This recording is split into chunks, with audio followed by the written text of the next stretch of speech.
Hi అండి, అందరూ ఎలా ఉన్నారు? వరలక్ష్మి వ్రతం రోజు అమ్మవారి దగ్గర పెట్టడానికి మురుకులు అయితే చేశాను. రెసిపీ మీతో కూడా షేర్ చేసేస్తాను, వచ్చేసేయండి.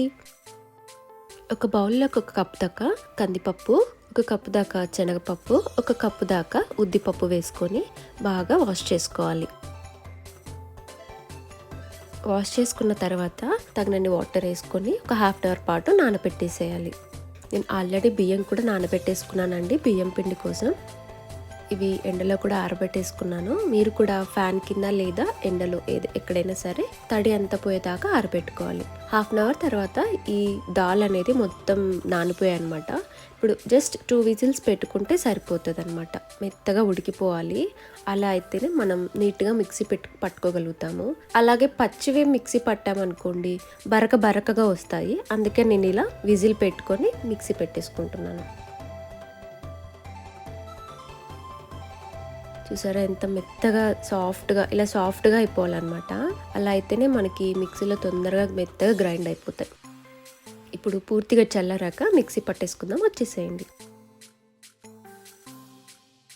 మిక్సీ పట్టాక కూడా ఒకసారి పిండిని టచ్ చేసి చూడండి, ఏదైనా బరక అలా ఏమైనా తగులుతుందేమో. నాకైతే సాఫ్ట్గా వచ్చేసింది. సో బియ్యం కూడా ఆరిపోయాయి అనమాట.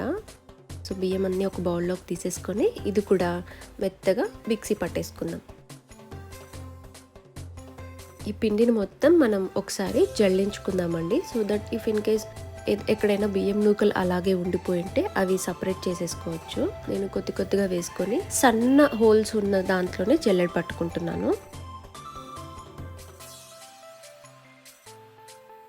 ఇప్పుడు పిండి కలుపుకోవడానికి ఒక వెడల్పాటి బౌల్ తీసుకొని మనం దాల్ ఏ కప్పుతో అయితే తీసుకున్నామో అదే కప్పు మెజర్తో నేను 5 కప్స్ దాకా రైస్ ఫ్లోర్ తీసుకుంటున్నాను. అంటే బియ్యం పిండి పేస్ట్ చేసి పెట్టుకున్న దాల్ పేస్ట్ కూడా వేసుకొని కొద్దిగా వేసుకొని కలుపుకోవాలండి, ఒకేసారి వేసుకోకూడదు.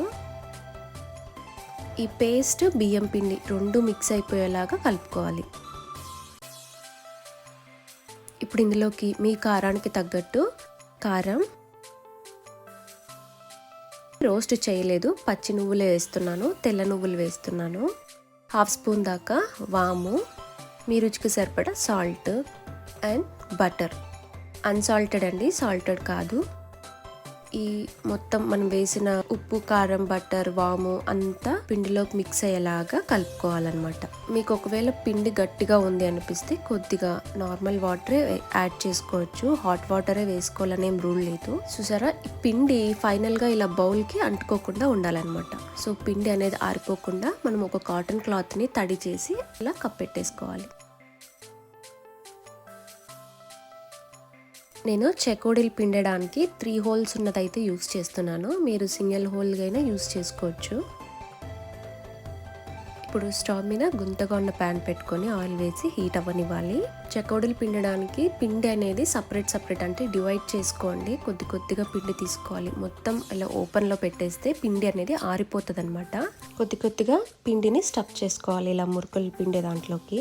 ఎక్స్ట్రా ఏమైనా ఉంటే తీసేసి మళ్ళీ ఆ తడి బట్టలోకి వేసేయాలి. ఆయిల్ హీట్ అయిందో లేదో ఇలా కొద్దిగా పిండి వేసి చెక్ చేసుకోవాలి. వెంటనే పైకి తేలితే ఆయిల్ బాగా హీట్ అయినట్టు.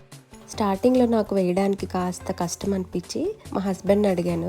ఇది కూడా రాదా అని నా దగ్గర నుంచి చెప్పించుకొని ఆయిల్లో తనకి ఇష్టం వచ్చినట్టు వేసేసాడు అనమాట. ఒక్కటి కూడా షేప్ రాలేదు. అది రౌండ్ షేప్లో బాగా రావాలి అని నేను అడిగేసరికి తినేటప్పుడే మనం రౌండ్ షేపే తినం కదా, అలాంటప్పుడు షేప్తో నీకేంటి అవసరం అని చెప్పేసి కౌంటర్ ఇచ్చాడనమాట. ఓకే, నాట్ బ్యాడ్, బాగా వేశారు, ప్లస్ క్రిస్పీగా కాల్చాడనమాట. మనం ఎప్పుడైనా సరే మురుకులు ప్యాన్లో వేసేటప్పుడు ఈ నురగ వస్తుంది కదా, ఆ నురగ అంతా దానంతట అదే ఆగిపోయేంత వరకు మనం ప్యాన్లో మురుకుని ఉంచితే సరిపోతుంది అనమాట. ఆ నురగ అనేది ఆగిపోతే మనం తీసేయచ్చు. ఇప్పుడు నేను వేస్తున్నాను అనమాట మురుకుని. అట్లీస్ట్ నాది ఒక షేప్ అయినా వచ్చింది. మా వారిదైతే మొత్తం తుంటలు అయిపోయినాయి. ఇఫ్ ఇన్ కేస్ మీ మురుకులు ఆయిల్లో వేసేటప్పుడు సపరేట్ అయిపోతున్నది అనిపిస్తే మీరు కలిపిన పిండిలో వాటర్ క్వాంటిటీ అనేది తక్కువ ఉంది అని అర్థం అనమాట.